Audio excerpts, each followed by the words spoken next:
Uncle Wiggily, Tall Tales from the Wee Wood. Written by Howard R. Garis.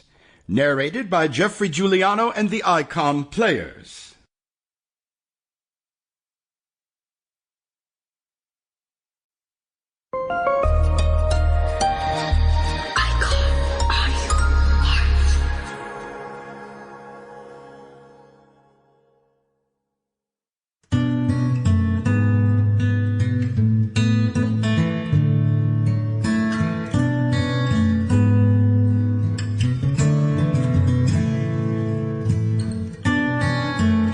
Hello, I'm author-actor Geoffrey Giuliano, and I am indeed very proud to present to you now one of classical literature's most iconic tales.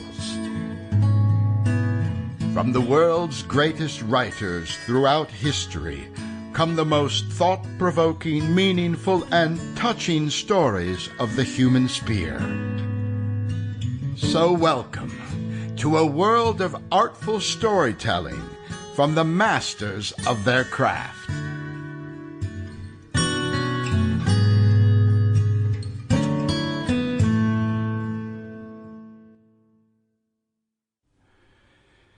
Uncle Wiggily Longears, the nice old gentleman rabbit, hopped out of bed one morning and started to go to the window to see if the sun was shining. But no sooner had he stepped on the floor than he cried out, "Ow! Ouch! Oh, dear me, and a potato pancake! Oh, I believe I stepped on a tack. Sammie Littletail must have left it there. How careless of him!"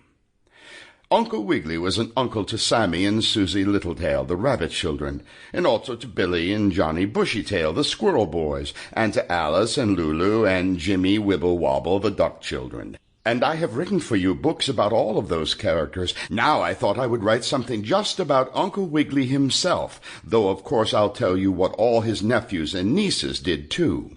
Well, when Uncle Wiggily felt that sharp pain, he stood still for a moment and wondered what could have happened. "Yes, I'm almost sure it was a tack," he said. "I must pick it up so that no one else will step on it." So Uncle Wiggily looked on the floor, but there was no tack, only some crumbs from a sugar cookie that Susie Littletail had been eating the night before when her uncle had told her a bedtime story. "Oh, I know what it was. It must have been my rheumatism that gave me the pain," said the old rabbit gentleman as he looked for his red, white, and blue crutch striped like a barber pole. He found it under the bed, and then he managed to limp to the window. Surely enough, the sun was shining. "I'll certainly have to do something about this rheumatism," said Uncle Wiggily as he carefully shaved himself by the looking-glass. "I'll see Dr. Possum." So after breakfast, when Sammie and Susie had gone to school, Dr. Possum was telephoned for, and he was called to see Uncle Wiggily. Exclaimed the doctor, looking very wise. "You have rheumatism very bad, Mr. Longears." "Why, I knew that before you came," said the old rabbit gentleman.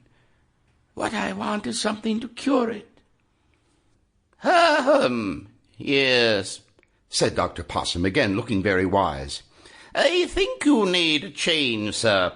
You must travel about, go on a journey, get out and see strange birds, pick pretty flowers. You don't get enough exercise.